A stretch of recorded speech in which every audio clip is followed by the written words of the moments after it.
Um, I'm just going to do a quick video, very quick one.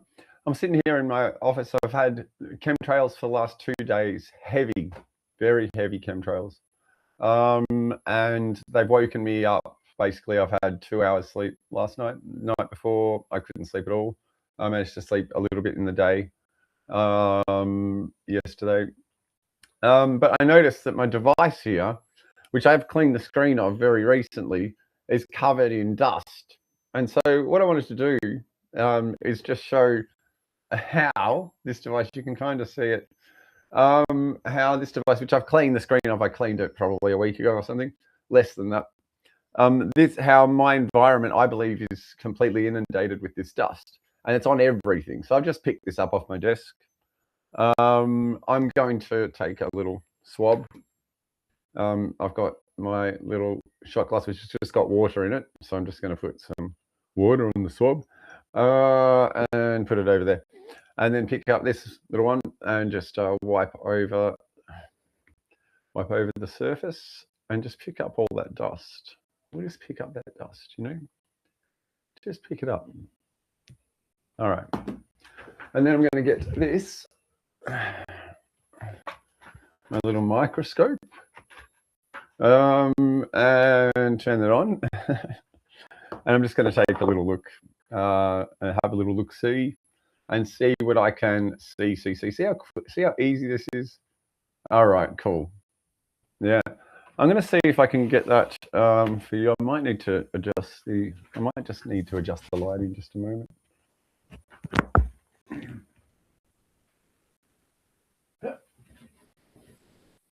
There we go, so we don't get as much reflection. And I'm going to show you what I can see.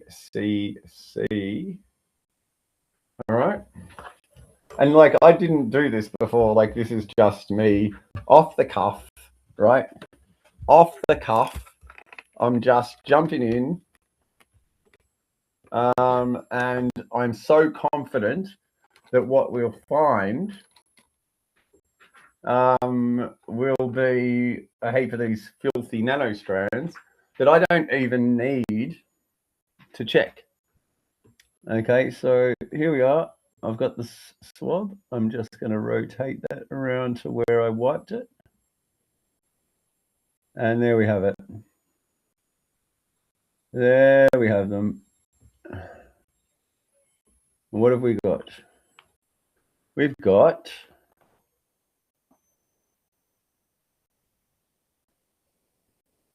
nanostrands. That's what we've got. We've got nanostrands right there. Now, I might just hit record on that. So what we're looking at is some clear as day, for me at least. It's not focusing very well, unfortunately. I'm just going to jump in a bit closer.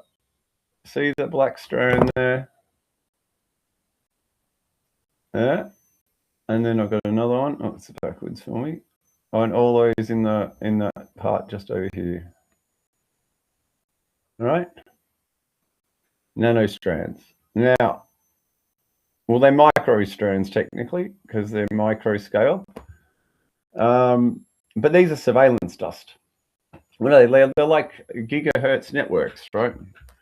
They can do gigahertz networks, terahertz networks. What are we doing? They facilitate the network. They facilitate a lot of things. What can they do? They can vibrate, they can heat, and they can repeat signals. They can act as microphones. They can act as little speakers, right? And so basically, it's surveillance. Now, because I get this so often, that is, they spray 1 out of every 2 days on average, because I've recorded it. I record every day when they're doing this. Today's particularly heavy. This comes in, I keep all the doors and windows closed. I'm not like opening the windows and inviting it in. I obviously don't shut myself in, but like, I have to get in and out. So I might go out and have a smoke or something like that. But just you know, like things on the roof like this, that's enough for them to get in, right? Around, they get into the roof easily. You have to look at it this way with this size particle, all right? They can go wherever dust might go. So if you have a dust storm, they can go wherever smoke might go. So if you've got smoke outside, and quite often if you've got smoke outside, you can smell it inside, right? When there's been a fire or something like that. But I don't believe this is just ambient. That is, I don't believe it's just going into random people's houses. I think there is a deliberate element to this. And I even think that they can navigate this dust in a very deliberate way through ionization. They can move it. They call them nanoswarms. They're movable. They can be landed upon a person. They can be steered in an environment using electromagnetic frequency. They are, a lot of these are magnetic, as I've shown before. I've picked them all up out of my bed where I've felt them crawling all over me. I've picked them up out of my bed, and I've been able to show them heaps of them out of my bed. After shaking off the bedding before I went to bed, going in bed, then they're just everywhere. And this is what's keeping me up. This is how they harass me. This is how they're doing half of their attacks. Because if we're dealing with a body area network and the person doesn't have all the nodes, say, in their body, and they're not doing that proper human body communication, they're using these external as terahertz repeaters, or as or elements that they can address and use in various ways, like vibration, burning, and so on. And I find they crawl, like I literally feel them inside, like on my, they up in my crotch and stuff, my ears, my face, they go into your eyes. Now, these are bits I can see. How much of it can't we see? How much of it is actually nanoscale? How much of it is just nanoparticles, which is like dust? It's not even dust. It's smoke. You can't, you know, try and catch a smoke particle and show me. That's the scale we're talking about. Smoke particles. And then if that can get it through any gaps. It doesn't matter what you've got. If you've got a door, even with a good seal, is going to let it in. If they can direct that stuff, they can get it into your house. You're basically going to have ventilation in your house, say in your bathroom, for example. They can get into the roof, then they can get it down in through the fan. So I'm looking for ways to mitigate this. And the way I see it is, I think a lot of your attacks could drop off if you can seal a room completely. Now, knowing that most of these elements require some form of magnets in them in order to operate, like some piezoelectrics, or if they are actually smart, that is, if they have functionality in them that might work, like anything that's like a speaker, for example, like a vibration, you know, that the components of that are basically like a coil and either an electromagnet, but they generally have to have a magnet to make them amplify. So they might have magnetite. I think Tara's done some excellent work on this stuff, investigating this. But they have magnetite, which is magnetically attracted. Right, and this is the same stuff they can use to modulate your brain, right? And makes it a lot. You can't do this the same way as they're doing it without that dust up in your nostrils, up in your brain, into the bloodstream, into the brain. Because you would need so much energy to do it that people would be able to see it on a spectrometer, on a spectrum analyzer, should I say. And so this is why the nano is required. The nano is required. But not only is it in your brain, it's going along your nervous system. It's going along, you know, your vagus nerve, your central nervous system, and they can do various things. And this is why you see people who are like, you know, having this is activation along the neurons, your nerve centers, and your central nervous system, the nerves in the central nervous system, the things that actually send electricity along in order to invoke a movement, right? Movement. is electricity, which triggers muscle movement. This is why the movement's a bit weak, right? Because they only can hold so much charge, and they have to harvest energy from either EMF, so it's firing a heap of EMF at them just to keep them powered, or they have to harvest the energy from your cells, from your movement, from your body heat, various ways. Some could be sun, some light. There's various ways to take energy and transfer it into usable power.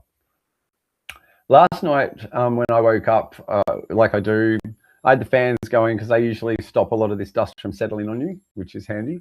But they won't stop everything, and you usually have to have them full on, right, on your face or on your body, right? But I woke up and I'd gone down below the arm of because I was on the couch, and there was no wind where I was, like I had my head under something or something like that.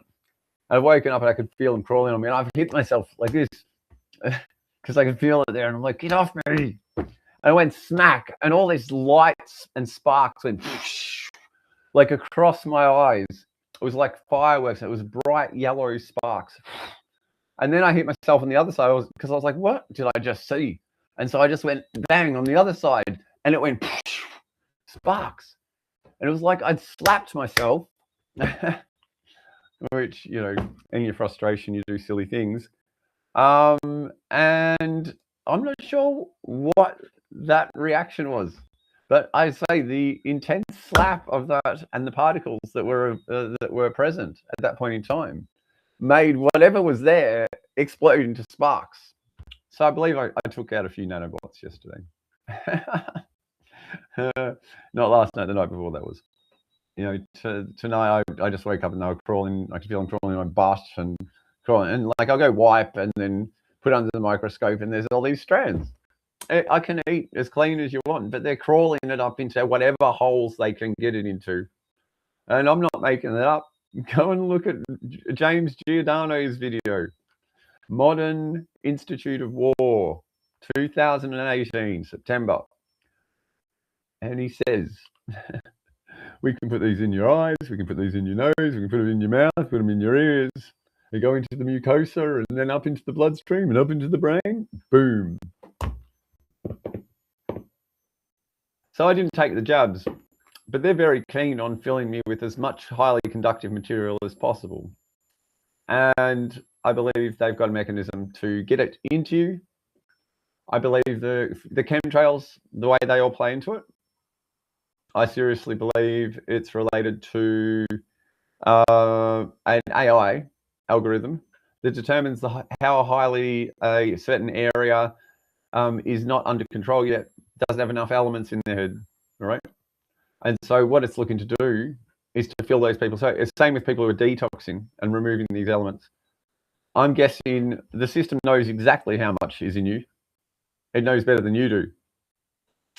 And it uses that data in order to determine the places to dump these particulates so that these people who aren't yet fully under control can become under control. Yeah. Anyway, that's all I wanted to share. Much love to you all, and I'll see you again. Bye.